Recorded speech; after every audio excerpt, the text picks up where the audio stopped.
तो जैसे कि आप लोगों ने पिछले एपिसोड में देखा था, सुप्रीम बाहर निकलता है और उसी के साथ साथ वो जो ड्रैगन होता है वो काफी जोरों से रोअर करता है। ये देखते हुए बाकी सभी लोग काफी ज्यादा हैरान हो जाते हैं। वो लोग कह रहे होते हैं आखिर ये वॉच डॉग ये ड्रैगन की तरह रोअर क्यों कर रहा है, जल्दी से पीछे हटो। दूसरी तरफ जिया उस इंस्ट्रक्टर से कह रहा होता है ये बेकार से लोग, क्या ये लोग इस बेकार से डॉग को नहीं हरा सकते? इंस्ट्रक्टर प्लीज अपने गार्ड्स को भेजो, जल्दी से उसे मार डालो। दूसरी तरफ ये देखते हुए सुप्रीम बाहर निकलता है और कहता है अच्छा, चूंकि मैंने छोटे लोगों को निपटा दिया है तो अब ये बड़ा वाला आदमी आया है, यार ये भी टिक नहीं पाएगा। ये देखते हुए वो जो इंस्ट्रक्टर होता है वो घबराने लगता है और मन ही मन कहता है इसके ड्रैगन डॉग से जो प्रेजेंस निकल रही है ये किसी बीस्ट किंग की प्रेजेंस की तरह लग रही है। मैंने इस तरह के इंसान को स्कूल में पहले कभी नहीं देखा और ऐसा कहा जाता है कि सिर्फ 20 इंस्ट्रक्टर एसोसिएशन के लोग ही बीस्ट किंग के शुरुआती लेवल को कंट्रोल करने की सीक्रेट टेक्निक जानते हैं, लेकिन इसकी ताकत या फिर इसका बैकग्राउंड इससे कोई फर्क नहीं पड़ता। वो बहुत ही ज्यादा पावरफुल इंसान है। इसी के साथ वो कह रहा होता है रुको रुको, ऐसा है कि मुझे अपने एक स्टूडेंट से रिपोर्ट मिली थी जहाँ पे उसने बताया है कि उसे अर्थ क्लास के स्टूडेंट ने पीटा था, तो इसलिए मैं यहाँ पे देखने के लिए आया था। क्या तुम मुझे एक्सप्लेनेशन दे सकते हो? जो कि देखते हुए जियाओ काफी ज्यादा गुस्सा होता है। तभी वो सीनियर कह रहा होता है ये तो हंसने वाली बात है, तुम्हारा इंस्ट्रक्टर अभी तो बहुत ही ज्यादा हाई और माइटी था, अभी अचानक क्या हो गया है, ये इतने ज्यादा हम्बल क्यों हो गए हैं? दूसरी तरफ जॉन कह रही होती है मिस्टर जू डरो मत, हम तुम्हारी रक्षा करेंगे, तो चलो क्लास 4 के इंस्ट्रक्टर को सब कुछ समझा दो।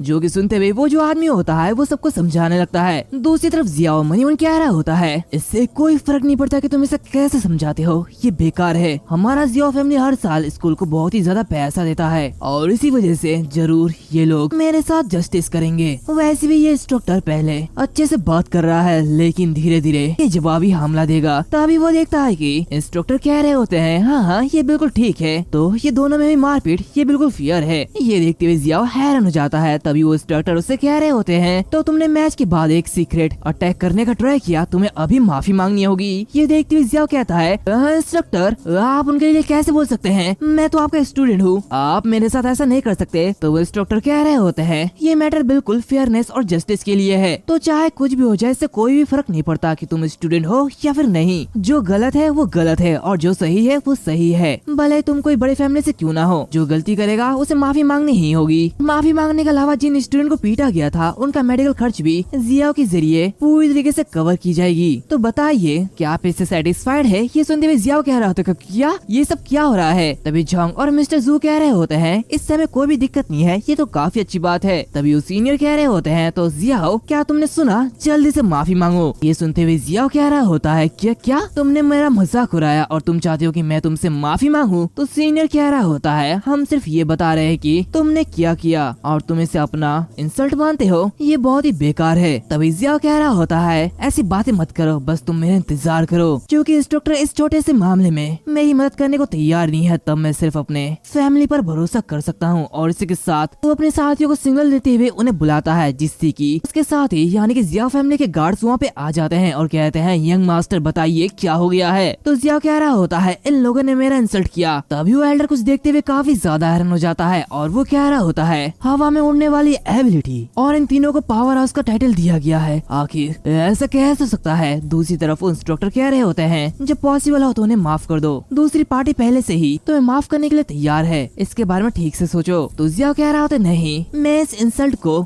सह नहीं सकता, मैं अब हर जगह खून बहते हुए देखना चाहता हूँ। इंस्ट्रक्टर अगर तुम और मैं एक साथ काम करे तो हम उस मॉन्स्टर डॉग को मार सकते हैं। तभी जोंग कह रही होती है अरे नहीं ये तो 3 टाइटल पावर हाउस है जो कि काफी ज्यादा परेशानी भरा है, अगर कुछ और हेल्पर आ जाते हैं तो ये काफी ज्यादा मुश्किल हो जाएगा। तो सीनियर कह रहा होता है अब लगता है सेकेंड हाफ में शैंपेन डालने का टाइम आ चुका है। सुप्रीम कहता है ये 3 टाइटल पावर हाउस सिर्फ छोटे लोग हैं जो कि अभी अभी 9th रैंक में एंटर हुए हैं और जो रियल पावर हाउस है वो अभी भी ऊपर है। तो ये देखते हुए वो सीनियर काफी ज्यादा हैरान होता है और कहता है कि क्या इनसे पावरफुल कोई और है? तभी वो लोग देखते हैं कि वहाँ पे एक एल्डर हवा में उड़ रहा होता है जो कि कहता है क्या तुम सच में इस बूढ़े इंसान के एग्जिस्टेंस को महसूस कर सकते हो? तुम सच में प्रेस के लायक हो। एंड ये जो एल्डर होता है ये जिया फैमिली का पर्सनल एल्डर जियाओ जी है। ये देखते ही जियाओ काफी ज्यादा हैरान होता है और कहता है कि ग्रैंडपा आखिर आप यहाँ पे क्या कर रहे हैं और आप यहाँ पे कब आए हैं? तो वो एल्डर कह रहे होते हैं इस बूढ़े आदमी की आंखें हर जगह हैं, तुमने सीक्रेटली जियाओ फैमिली के फॉरबिडन आर्मी को यहाँ पे बुलाया है, तो क्या तुम ये सोच रहे हो कि मैं अंधा हूँ? तभी जियाओ रोते हुए कह रहा होता है ग्रैंडपा ये लोग मुझे बुली कर रहे हैं और इन लोगों ने मेरा इंसल्ट की, जहाँ पे इन लोगों ने मेरी पिटाई भी की। और इसी के साथ इंस्ट्रक्टर डॉक्टर भी मेरा साथ नहीं दे रहे हैं, तो इसलिए मुझे ये करना पड़ा और आपको मेरे लिए ये करना ही होगा। ये देखते हुए वो सीनियर कहता है सबसे पहले ये तुमने शुरू किया, ना कि हमने।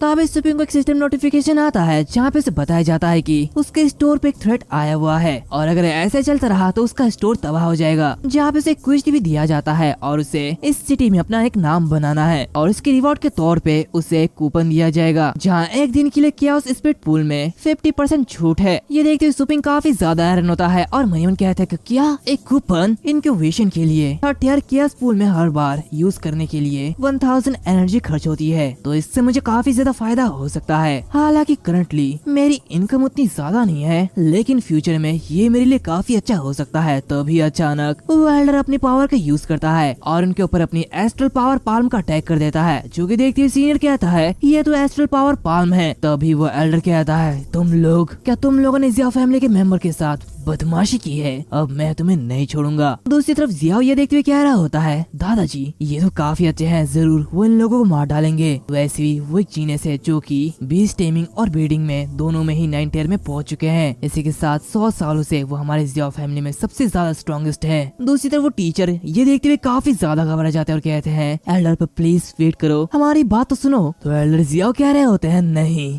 सबसे पहले मैं तुम लोगों को मारूंगा और फिर तुम लोगों की बातें सुनूंगा। वो उन्हें मारने वाला होते कि तभी अचानक से वो मराडेगॉन एक ड्रैगन में तब्दील हो जाता है और उसके अटैक को इजीली काउंटर कर लेता है, जो कि देखते हुए दोनों के दोनों काफी ज्यादा हैरान होते हैं। जहाँ पे जियाओ कह रहा होता है कि क्या ये बड़ा सा कुत्ता एक गोल्डन ड्रैगन में चेंज कैसे हो गया। तभी सुपिंग कहता है बूढ़े आदमी क्या तुम कमजोरों को धमकाना चाहते हो, अब तो तुम मेरे हाथों से पीटने वाले हो। एंड इसी के साथ साथ ये जो एपिसोड है वो यहाँ पर खत्म होता है। उम्मीद है तुम लोगों को ये एपिसोड अच्छा लगा होगा। अगर अच्छा लगा यह तो लाइक करना, शेयर करना, सब्सक्राइब करना मत भूलना, साथ ही साथ बेल आइकन को भी दबा देना। इसी के साथ मैं तुम लोगों को बता दूं कि इतने टाइम तक इस चैनल पे वीडियो इसलिए नहीं आ रही थी क्योंकि घर पे थोड़ा सा काम था और इसी के साथ साथ डॉक्टर के पास भी जाना था, तो इसलिए मैं वीडियो नहीं बना पाया। लेकिन अब से हफ्ते में 2 वीडियो जरूर आएगी और वो भी 1-1 घंटे वाली, और हफ्ते में 1 वीडियो गॉड सेमिनार की आएगी, यानी कि उसके नए चैप्टर की। इसी के साथ साथ तुम लोग हमारा सेकंड चैनल को भी सब्सक्राइब कर लो, जिससे कि हमारा एक बैकअप चैनल बन जाए। तो अब मिलते अगले वीडियो में, तब तक के लिए बाय बाय।